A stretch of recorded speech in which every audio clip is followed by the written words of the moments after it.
Salut! Salut! Bine te-am găsit la experimentul nostru. Astăzi testăm un nou concept de video. Da. O am pe Ana. De ce facem ce facem? Așa, da. Toată ideea a pornit de la Robert Catai, care mi-a zis să facem niște videouri react. Eu să fac niște videouri react. Nu și mie. Am ales domeniul imobiliarelor și o să încercăm să analizăm din perspectiva unui consumator cam ce tip de conținut caută când vrea să se documenteze despre imobiliare. Și să găsim poate niște tipsuri pentru specialiștii din domeniul imobiliarelor de data asta, cam ce tip de content s-ar potrivi să facă, ce caută un consumator în funcție de etapele în care se află. Sună bine în afară de faptul că m-ai făcut el în continuu, dar e ok, eu sunt consumator. Ești un consumator, Da. Ești o consumatoare. E ok. O consumatoare? Ana, urmărești vreun agent imobiliar pe social media? Nu. Niciunul. Nu agent imobiliar. Agenție? Nu, urmăresc pe Ramona. Ramona Tenacu, care nu postează despre imobiliare. Dar nu, revenind, chiar nu urmăresc pe nimeni, niciun agent. Nici agenție? Nu. Nu-i de interesul meu să văd ce fac. Ok. Ce te-ar face să urmărești un agent? Nu știu, dacă ar fi să te gândești să vezi în feed-ul tău o informație care să te facă să urmărești un agent. În general, când urmăresc pe cineva, încerc să rezonez cu personalitatea lui. Ok. Să-mi placă felul lui de a fi, ca să-i ascult informația. Deci prima dată rezonez cu felul lui de a fi și după aia ascult ce îmi zice. Deci probabil că asta m-ar face să urmăresc un agent, să-mi placă felul lui de a fi, Deci, probabil, felul în care se expune el, cum e el. Deci probabil ai vrea să rezonezi cu persoana, nu vrei să vezi că vinde imobiliare. Nu, și nu vreau să-mi vândă nimeni nimic. Pe Instagram, în mod special, când urmăresc, nu suport să-mi vândă cineva ceva. Fair enough. Dar hai să schimbăm puțin contextul. Ok. Tu acum nu vrei să cumperi nimic, nu vrei să vinzi nimic, nu vrei să închiriezi, deci nu-i nici în zona ta de interes. Exact. Ok. Bun, dar să zicem că vrem să ne mutăm din apartamentul în care stăm. Care ar fi procesul tău de căutare? Cel mai probabil aș căuta un site al unei agenții imobiliare și aș da search acolo. Site al agenției? Da. Ok. Și cum Am o agenție pe lângă care trec în fiecare zi și e prima care îmi vine în minte. Probabil acolo aș intra și aș căuta. Okay. Putem să și zicem, trecem pe lângă Blitz imobiliare în fiecare zi și cumva contează că vezi brandul lor, vezi parcarea lor, vezi mașinile lor. Văd agenții. Vezi agenții și e o parte asta din market, e o parte importantă de marketing. Faptul că au un sediu fain, au branding pe mașini, au branding pe clădire și cumva în mod instinctiv mergi. Păi îți trece tot timpul, chiar dacă nu citești, faptul că treci pe lângă reclama lor în fiecare zi, o asociezi ca și o agenție de Cluj. Ai căuta agențiile pe care le știi, dar s-ar putea să fie agenți foarte buni pe care nu știi. Cu siguranță. Ce ai face în privința asta, dacă ar fi să te gândești? I don't know, cel mult pe Google. Nu aș merge în alte zone să caut informația asta. N-ai căutat pe OLX sau pe imobiliare.ro sau... Acum că zici, ba da. În Cluj era vestită Piața de la A la Z, când vrei să închiriezi ceva, luai ziarul Piața și încercuiai anunțurile. Ăsta era modul în care căutai, dar acum... Acum 12-13 ani făceam asta. Deci avem două moduri. Avem mod, dacă vrei să cauți apartament, cauți pe ori prin agențiile pe care direct le știi, ori prin imobiliare.ro. Ce ai vrea să vezi la o proprietate care să te convingă? Deci, în primul rând, ca să mă convingă și să dau click pe un anunț, aș vrea să văd poze ok, care să mă atragă.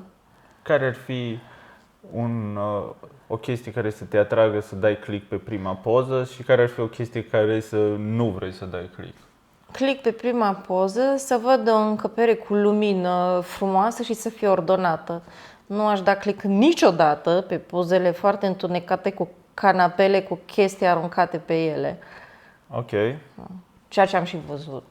Aici vin că și am văzut anunțuri unde poate prima poză e un detaliu din casă și nu e ceva relevant pentru care îi da click. Dar o poză reprezentativă cu încăperea. Eu câteodată sunt curios de pozele care arată rău, dacă au preț bun. Că mă gândesc că poate fi o oportunitate. Dar e important să fie corelată cu un preț bun. Dacă e o poză rea și cu un preț mare, e dead end. Să zicem că ai același apartament, îl găsești la 4 agenți. Interesant. Cum alegi pe care agent îl suni pentru... În general, agenții au poze, așa e lângă anunț. Da. Recunosc, mă uit la poza lor și văd cu care rezonez la primul impuls. Dacă au și un video, e și mai bine. Video cu ei. Video cu ei, da. Vezi poza lor, vezi numele lor, vezi date de contact. Nu te duce cu gândul să-i cauți și pe social media, să-i vezi? Mai nu. Nu? Nu, dar e o idee super bună în ziua de azi. Super bună idee, serios. Eu așa m-aș gândi, aș intra pe pagina lor ca să văd, rezonez cu ei. Exact. Și aici pot să văd, nu știu, pot să rezonez de la ce mănâncă, cum le arată familia, poate dacă văd că e un agent cu 2 copii și îmi înțelege mai bine nevoile. E un vibe fine, poate îmi creează încredere. Cu asta rezonez eu. Poate sunt unii care, dacă văd agenți care conduc o mașină bună, rezonează să zice, uite, ăsta e un agent de succes și înseamnă că poate mă duc cu el. Nu știu, cred că fiecare cum se alinează cu valorile, dar e importantă comunicarea lui, că poate să te convingă. Exact, da. Vezi, asta e chestia, că nu m-am raportat la vremea în care trăim, am rămas un pic în trecut. Pe de asta zic acum. Da. Bun, până în punctul ăsta, nu neapărat ai ajuns undeva unde să ai nevoie de informații. Da. Gen să-l vezi pe el făcând videouri despre imobiliare, despre industrie, despre asta. Dar dacă printre postările lui de familie sau viața lui personală, ai vedea videouri în care vorbește, nu știu, despre piața, despre zona în care îi. Cel mult m-aș uita să văd cum vorbește. Nu m-ar interesa să ascult informația de genul ăsta, eu, personal. Dar ești genul care, în general, citești mai mult text, te uiți la imagini statice, gen poze, sau la videouri, ca și content? Text și poze. Text și poze. Da. Că asta contează foarte mult, că sunt unii care caută prin videouri și își iau informația mai mult din videouri, dar sunt unii, cum zici și tu, dacă e text și imagine, poate rezonezi mai bine. Și de asta... Cred că da, dar în același timp, dacă aș vedea video despre proprietate, mi-ar place foarte mult ca să înțeleg mai bine cum e proprietatea respectivă. Un video făcut foarte, foarte simplu. Bun, deci tu ești pe pagina proprietății și printre poze după aia vezi un link de YouTube și mergi pe YouTube. Da, cel mai probabil aș merge și consumi poate conținutul ăla și poate la finalul videoului, nu știu, ai văzut prezentarea apartamentului și poate apare o sugestie și zice 5 sfaturi la ce să fii atentă când cumperi. Mi-ar place, poate te uita la următorul video. Da. Poate după aia dacă ai vedea cum arată zona în care. Și atunci poate te uita la un alt video și deja automat omul ăla îți construiește adică îți atrage toată atenția, că tu vezi că ok, omul ăsta știe zona, că mă învață la ce să fiu atent când cumpăr un apartament. Poate după aia mă duc, ok, hai să văd și videoul lui de prezentare. Poate are un video de prezentare. Da. Ok, și aici văd, îmi zice un pic despre el, nu? Și serviciile, poate îmi zice că lucrează cu notar, nu mai trebuie să asta. Poate, nu știu, lucruri care mă ajută pe mine. Pe mine. Exact. Exact. Nu știu, oportunitățile care sunt de a lucra cu el. Hai să luăm și niște exemple. Dacă ar fi să te gândești la un oraș unde ți-ar place să te muți? Berlin. Berlin. Hai în Malta mai bine. Malta. Wow. Malta. Bun, vezi? Oh, wow. Primul video, why should you buy a property in Malta? E bun, e Care bun. e foarte bun. Asta era un aspect important pentru, nu știu dacă se face în România, că nu am testat, agenții să facă genul ăsta de videouri sau agențiile prin care să atragă investitori din afară care vor să cumpere proprietăți. Să faci videouri în engleză, să nu te limitezi doar la piața locală. Cred că și la nivel, dacă vreau să-mi vând proprietatea și îmi zice, uite, eu nu lucrez doar local, uite, fac videouri în care intru în contact cu potențial investitori străini, poate zic, That's nice. da, Da. hai să discutăm. Avem videouri inside the 9 million euros penthouse in Malta. E un titlu foarte bun, adică ca și agent, dacă reușești să ai o proprietate foarte mișto, care o pui ca și portofoliu, Exact. să o ai acolo, să vadă, uite, dacă ăsta vinde Exact, și așa exact. ceva, vreau să mă asociez cu el. Da, un pic și pentru mine.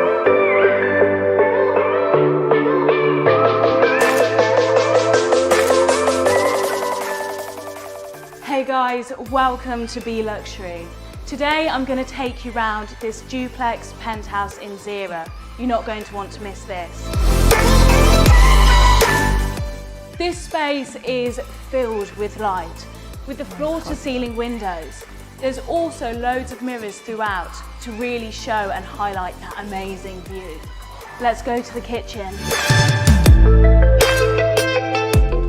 Îmi place. Check out the Îmi place și I apartamentul. just love the black elmwood finish. Da. And this designer E impresionant dacă prinzi o proprietate de genul ăsta să faci un video.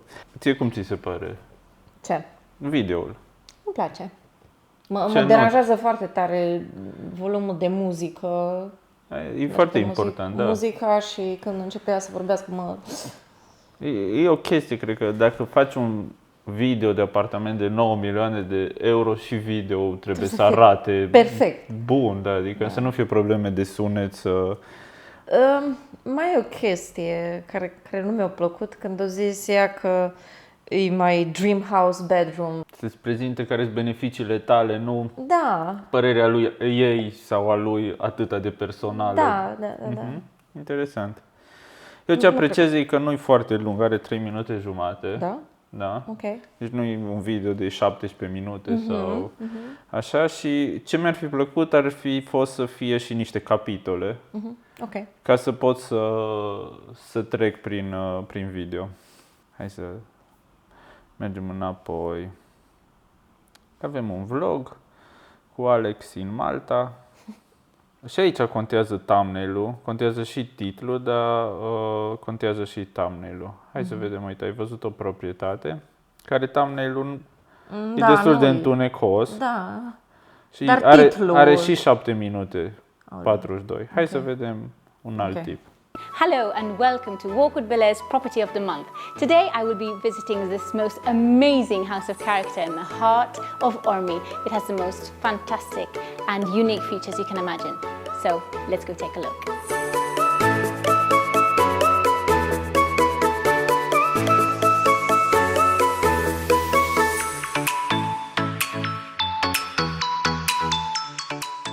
Come in, Cor. Exciting. Yeah, you never know what you find behind Just these this door. doors. Just this door is quite amazing already. Let's move in and tell me a little bit about what you're going to show me today. Today we'll be seeing an old house of character. There are parts that are over 400 years old, Wow. yeah, and there are many authentic features. Zi-mi părerea ta. Îmi place că e textul cu detalii. Cum simți chestia asta că-s doi?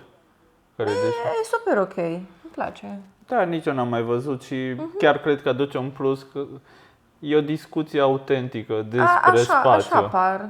Nu parcă și-au pregătit un spațiu, ci hai să-l descoperim, Povestesc. să povestim despre spațiu. Simt ca și cum aș face o vizionare Cu ei. cu ei și Da, îmi e prezintă. plăcut. Da, nice.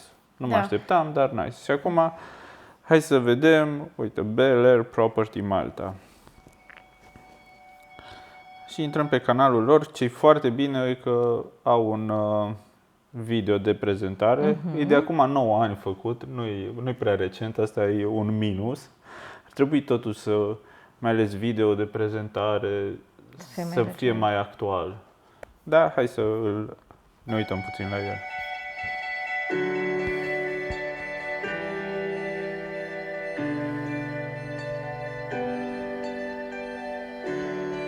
Mi se face dor de Malta când văd cadrele.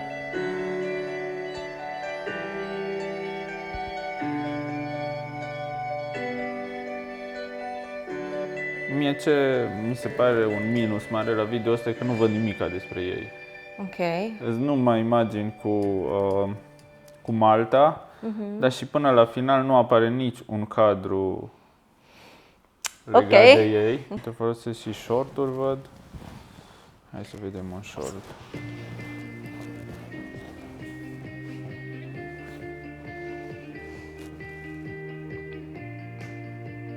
E practic un slideshow din poze. Un pic de text. Da. Mie mi se pare foarte greu să atragi prin genul ăsta de videouri potențial clienți. Cred că singurul mod în care poți atrage clienți prin short-uri, prezentări de apartamente, e dacă ai o bază de investitori care te urmăresc, oameni care cumpără. Ok. Și atunci ei să vadă, dar tu trebuie să ai baza aia construită. Nu cred că atrage oameni noi înspre canal, dar e posibil să mă înșel. Nici eu nu cred în calitate de consumator. Da. Cel mai probabil, dacă eu sunt acolo să mă relaxez, în momentul în care văd că îmi prezint un apartament, o să dau swipe să nu mai văd. Ce-mi pare rău e că nu văd Remax Malta, pentru că tot i-am mai avut invitați la convențiile Remax. Hai să vedem dacă scriem chiar Remax Malta. Remax Malta Estate Agency. Bun, vezi, ei au tips pentru a cumpăra în Malta proprietăți. Au videoclipuri de la evenimente de-a lor. Asta e, fiind și pagina francizei, are scop nu doar pentru Vânzare. pentru cumpărători de apartamente sau vânzători de apartamente, ci mai mult ca și employer branding, să atrage agenți noi în rețea. Deci este scopul lor. Da, fiecare agenție are și scopul acesta. Da. Că trebuie să fie prezentă pe rețelele de socializare și cu scopul de employer branding, de a atrage agenți noi. Dar cred că e important să diferențiezi, pentru că ca și cumpărător sau vânzător de apartament, dacă intri la ei și te pierzi un pic în prea multe videouri de employer branding, nu ieși. Că nu de interes pentru tine și de aia pot fi ori două profile separate. Dacă vrei pe aceeași rețea, nu știu, dacă vrei pe Instagram să ai și pentru partea de real estate, dar și pentru partea de employer branding, poți să ai două profile separate ca să nu le combini, sau inclusiv pe YouTube. Eu am notat aici niște exemple de videouri care se pot face. Bun, odată am scris videouri de prezentare de apartamente, am scris podcasturi despre subiectul imobiliarelor, videouri de prezentare de agenție care sunt importante să dea context oamenilor, să știe mai multe despre agenție, sfaturi despre imobiliare ca să te poziționeze mai bine ca și specialist, update-uri despre zona pe care o reprezinți, ca lumea să vadă ce se întâmplă cu prețul imobiliarelor în zonă, și asta iară automat te ajută, că vede lumea că ești la curent și poți să faci poate o evaluare a apartamentelor lor. Testimoniale de la clienți pot să ajute dacă sunt reale și autentice. Da. Că pot să vadă prieteni de-a lor, uite, au vândut cu agentul respectiv sau au cumpărat prin agentul respectiv, și atunci automat când vor să aibă o activitate în zona asta, întreabă, am văzut că ai făcut asta cu el, îmi dai contactul lui. Interviuri cu specialiști ajută mult ca să văd, poate, nu știu, despre design interior, cu arhitecți, cu Asta îmi place mult. chestii de urbanism, că poate te împrietenești cu cineva de la urbanism și mergi pe un câmp care îți povestește ce o să se facă în zonă. Și atunci, automat, poate eu ca și om care vrea să cumpere, ok, uite cât e de ancorat și are relații și crește nivelul de încredere. Bun, prezentarea zonelor pur și simplu, ce cafenele sunt, ce mijloace de transport, care sunt avantajele la fiecare zonă. Nice. Da. Nice, da. Toate chestiile trebuie să fie reale și autentice, că, nu știu, pe mine cel puțin cel mai tare mă enervează când îmi pui din aia 5 minute până la aeroport și când te-ai cronometrat. Noaptea la ora 3 când nu-i trafic deloc, e să fii real. Îți construiești brandul tău personal. Dacă tu nu ești autentic prin ceea ce vorbești, prin felul în care apari în videouri, pierzi o parte din potențialii clienți. Am scris sau pur și simplu videouri despre tine și valorile tale, inclusiv din story-uri, să se vadă chestia asta reală. Despre tine, nu știu, cum îți place să petreci timpul, poate ce carte mai citești, orice chestie care îți atragi oamenii ăia care îs cu aceleași valori ca și tine. Și atunci, automat, și tu ești mai fericit și ei sunt mai fericiți. Exact. Acum o să facem ceva mai funny. O să scoatem TikTok. Ok. Eu nu am cont de TikTok. N-ai cont de TikTok? Nu mă atrage TikTok. Ești bătrână. Nu, dragă, nu-mi place să consum conținut din ăsta. E spre concepții. Sunt și chestii bune pe TikTok. Sunt convinsă. Da. Nu, serios. Sunt spre concepții. E foarte posibil să fi văzut videouri de pe TikTok și să-mi fi plăcut. Ce facem pe TikTok? Căutăm agenți, să vedem dacă ne inspiră încredere. Hai să vedem. Hai să căutăm agenți din altă parte acum. Hai să căutăm, ca să și înțelegem ce zic, dintr-o țară vorbitoare tot de limba engleză. Hai din Londra, să vedem, îți cu nasul pe sus, cum să știu. Preconcepții, apropo de preconcepții. Real estate London. Bun. Oh, wow. Have you ever wondered what an apartment in One Hyde Park looks like? I want you to guess the price of this apartment. It has 3 bedrooms, 3 bathrooms, and it's just over 3,000 square feet. It has all the amenities you can think of, including a 24-hour concierge, underground parking, and it's serviced by the 5-star Mandarin Oriental Hotel. Here's the open plan reception area. It flows out to a balcony where you have direct views overlooking Knightsbridge. Cu ce ai filmat? Cu telefonul. Here's the informal Și uite, reception cred că e area. din mână filmat. Da. Poate gimbal, da. E perfect. Now the E kitchen serios, e Ai perfect. văzut? countertops and Bun, hai să ne uităm la... Toby. Uite, vezi, are și nume. London Real Estate, adică e... Ok. O știut băiatul. Show you what 19,950,000 pounds buys you in Belgravia, central London. We'll start off in the hallway, which has this exquisite fireplace as soon as you come in. It takes us into the informal reception area, which has dual aspect views and a wraparound roof terrace. Deci el merge pe prezentări de... it flows into the study. Cred că se potrivește dacă ai apartamente foarte mișto, că atunci lumea... Da, dacă ești un real estate de top, te uiți, că sunt chestii care și pe muritori. Nu o să cumperi niciodată apartamentul ăsta sau mă rog, locația asta de 20 de milioane de lire sterline. Mă gândeam cum ar fi să te primi într-o garsonieră din Cluj, știi? Băi, ai râde, dar am văzut, nu în Cluj, un video din Timișoara, într-o garsonieră din aia, nici nu știu cum se zice, clasa 3 sau nu știu, chiar aia cea mai low, și eu intrat cu telefonul și vorbea, ce spațiu, uitați, verdeață pe geam. Și Poate era făcut la mișto. Nu, și era din aia cu dușul deasupra WC-ului și astea, și eu intrat și au Amazing. făcut turul. De ce ai face? Măcar fă un pamflet, cred că dacă faci asta să devii viral, ca și apartamentul, garsoniera aia din Cluj, Exact, de incredibil. 11 metri pătrați, care da, au avut mega succes.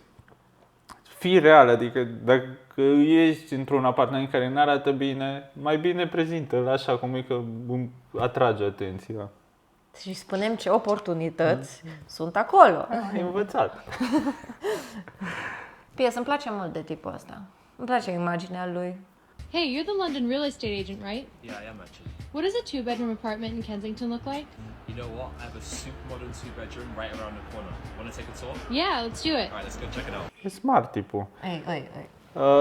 Asta mi Respect. se pare iară foarte interesant și aș fi curios să știu câți dintre agenții imobiliari caută inspirație din afară, să vadă, băi, ce fac, uite, un agent în Londra.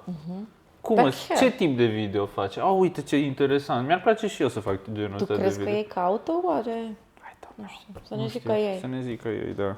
Dar mi se pare, e sursă de inspirație. Da. Și e important să ieșim din țară, adică să nu ne uităm numai ce face vecinul nostru. Nu, hai să ne uităm ce fac alții în alte țări, că poate putem aplica la noi. Bun, ne-a convins băiatul, hai să vedem.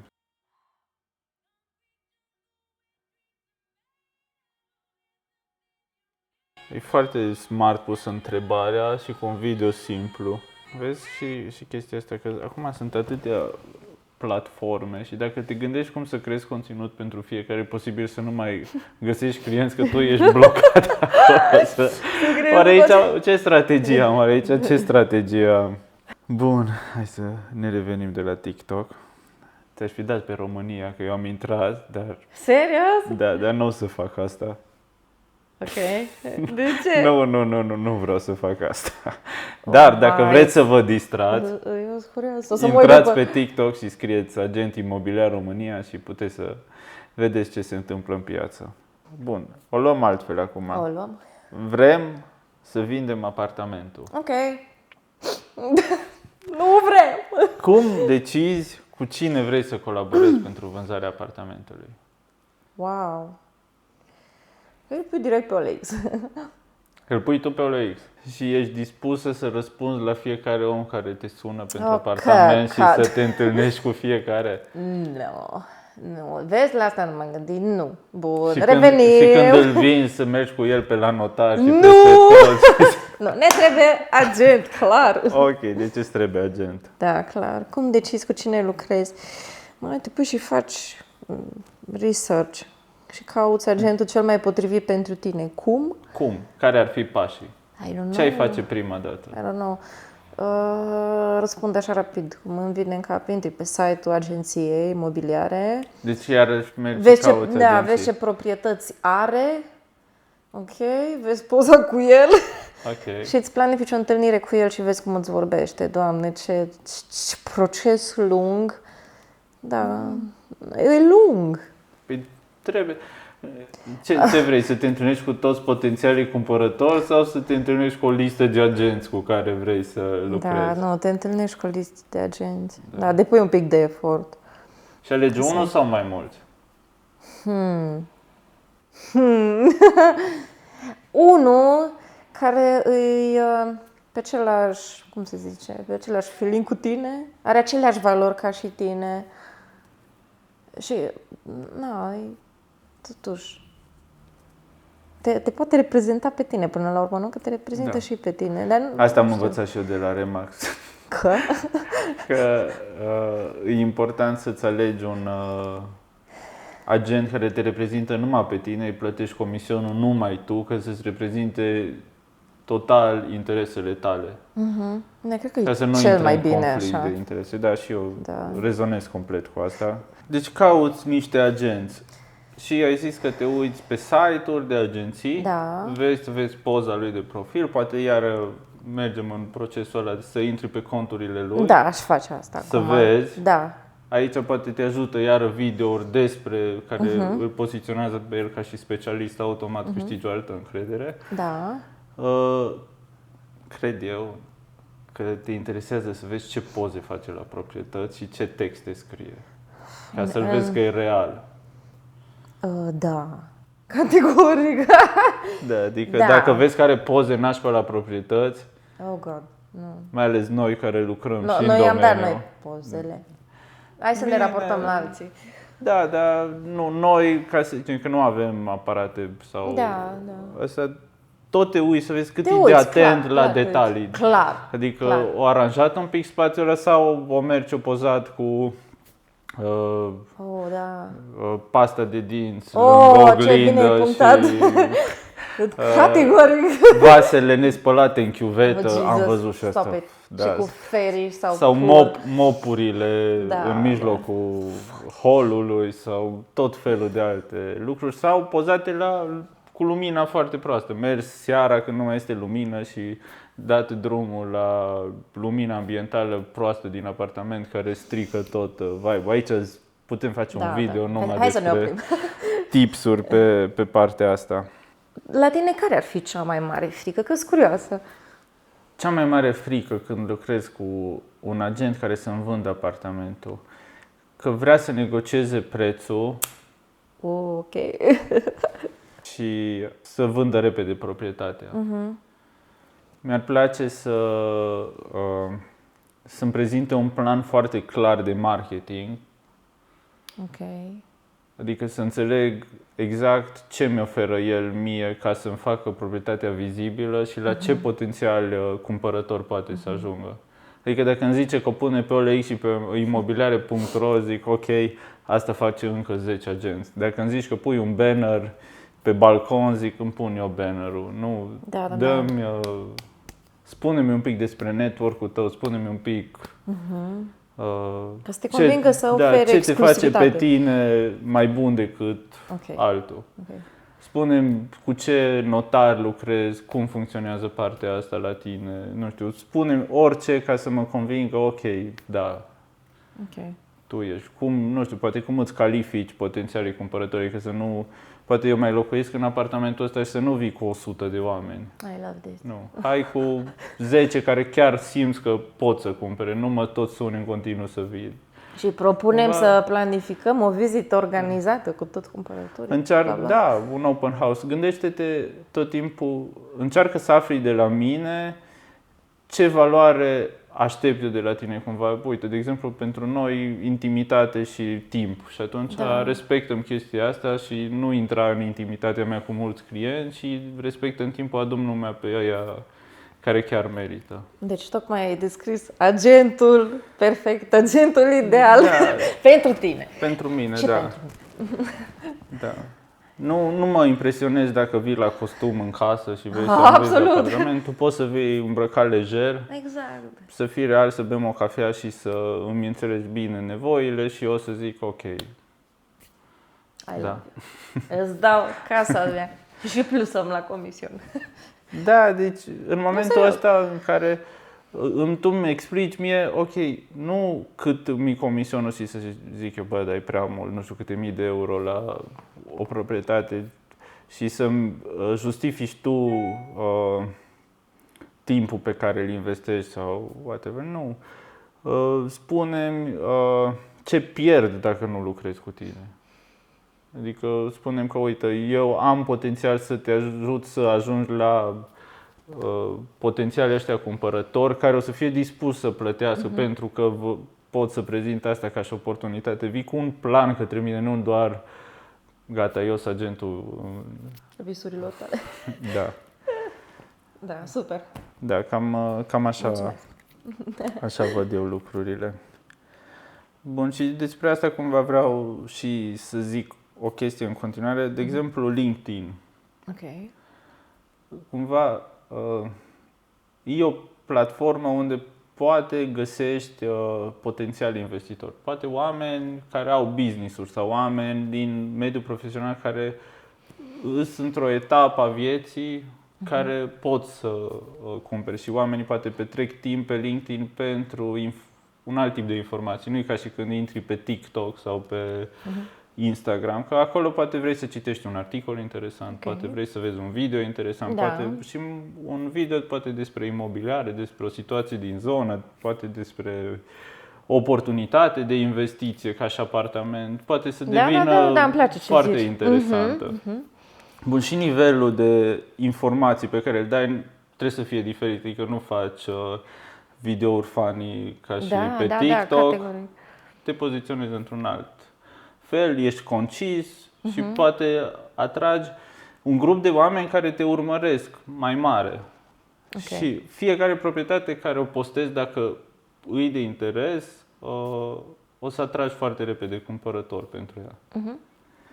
Și la fel, iar oamenii ăia sigur o să se mute, că avansează în carieră, vor o casă, vor nu știu ce și atunci uite, e agentul ăsta care îl văd pe LinkedIn, automat, nu e ăla care face video-uri funny pe TikTok, e cumva cum te poziționezi tu, nu-i greșit nici unul, nici altul, numai că îți atragi oamenii. Interesant.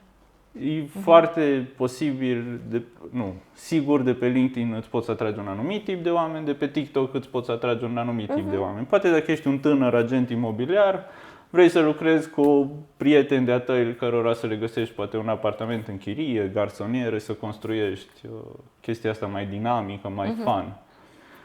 Dar Da, deci cumva depinde mult ce ți atragi. Poate pe LinkedIn chiar găsești un dezvoltator de blocuri care nu vrea să mai aibă birou de vânzări, ci te-a văzut că ești super prezent și zice, îi dau toate apartamentele la ăsta și ai dat lovitura.